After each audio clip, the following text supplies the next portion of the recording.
Atenção! Começa agora uma teleaula de Geografia do Ensino Fundamental. Você vai assistir a teleaula de número 43. Bons estudos!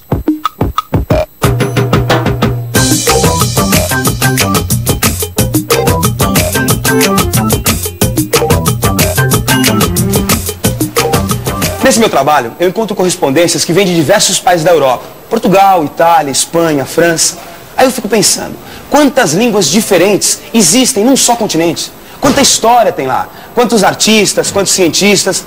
Eu sei que a Europa foi muito poderosa no passado. Mas e hoje em dia? Como é que será que ela está economicamente? Ah, você também gostaria de saber? Ótimo, porque é justamente esse o assunto da nossa teleaula de hoje. Na teleaula de hoje, você vai estudar o Tratado de Roma que deu origem ao mercado comum europeu e o Tratado de Maastricht, que estabeleceu as bases para a União Europeia. Vai identificar também os diferentes níveis de desenvolvimento entre as regiões europeias e conhecer os projetos que estão sendo realizados para manter a Europa numa posição de liderança na economia mundo. E aí, Antônio, tudo bem? Ô, Pedrão, quais são as novidades? Fala aí. Hoje nós vamos fazer uma viagem para a Europa. Opa, tô nessa, hein? Eu tô lendo um artigo que explica como é que se originou a União Europeia. É super interessante. Você preste muita atenção porque a nossa teleaula só está começando. Eu tenho maior curiosidade de saber sobre a Europa, Pedrão. União Europeia, esse papo todo. Oi, Paulo. Aqui estou eu em Londres. Já rodei bastante pela Europa. Madrid, Roma, Paris, Amsterdã. Tô aproveitando bem. Os albergues da juventude não são nenhum hotel 5 estrelas, mas são baratos, dá para economizar bem. E a vantagem da Europa é o sistema de trens. Como os países são próximos, você consegue chegar em todos eles de trem. São viagens super bonitas. Só que é aquela coisa, né? A cada fronteira, uma língua diferente. Quando chega no alemão é que eu me atrapalho. Um abraço. Eu acho assim que essa matéria sobre a União Europeia tem que ser bem clara, sem muito economia. Fazer um levantamento básico assim do Tratado de Maastricht, um histórico de como essa ideia da União Europeia surgiu a partir do final da Segunda Guerra Mundial. Eu tenho aqui um trecho de um discurso que o primeiro-ministro inglês, Winston Churchill, pronunciou em, quer ver? 19 de setembro de 1946, um ano depois da guerra.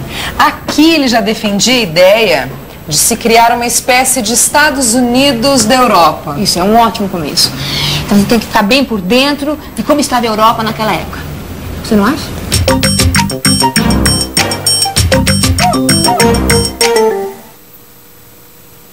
Depois da Segunda Guerra Mundial, que terminou em 1945, a Europa estava devastada.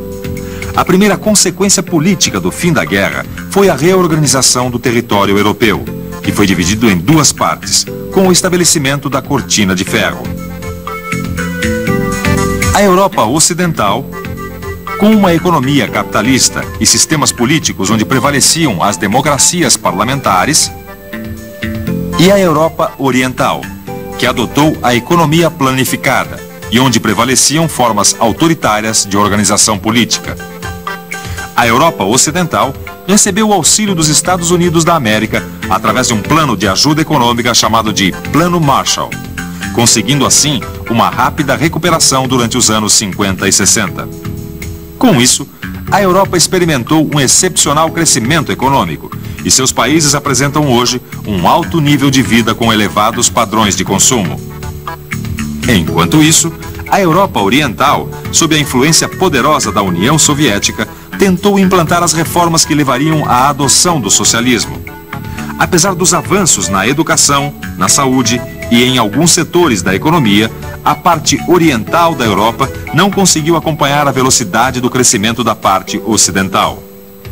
Mas que coisa, hein, Pedrão? Será que esse tal de Plano Marshall foi a única razão para explicar esse progresso tão rápido da Europa Ocidental? Não, claro que não.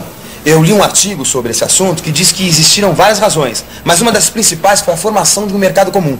Mercado comum, Pedrão? É um mercado para harmonizar os preços e as taxas de importação entre os países que participassem dele. Esse foi o início da União Europeia.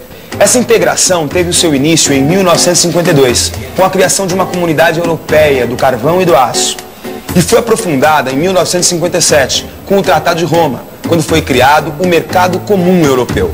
Ah, desse mercado aí eu já tinha ouvido falar bastante. Mas quais são os países que participam dele, hein, Pedrão? Bom, a princípio, o Mercado Comum Europeu contava com 6 países. Alemanha, Itália, Bélgica, Holanda, Luxemburgo e França. Mas os bons resultados da integração levaram outros países europeus a ingressarem nele, sendo que em 1986 já eram 12 os países integrantes.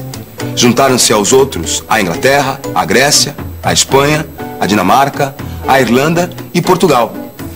Em 1991, representantes desses 12 países se encontraram numa cidadezinha holandesa chamada Maastricht e avançaram mais ainda o processo de integração, definindo os objetivos políticos e econômicos do que agora era chamada a União Europeia. Posteriormente também, ingressaram na União a Áustria, a Finlândia e a Suécia. Agora está bem claro para mim. Foi um processo que se iniciou em torno do carvão e do aço, estendeu-se para um mercado comum europeu no Tratado de Roma e depois fixou-se como União Europeia no Tratado de Maastricht. Agora a gente sabe qual foi a origem da União Europeia, mas eu gostaria de saber mais coisas sobre ela. É mesmo. Agora, quais são as vantagens que ela oferece para os países membros?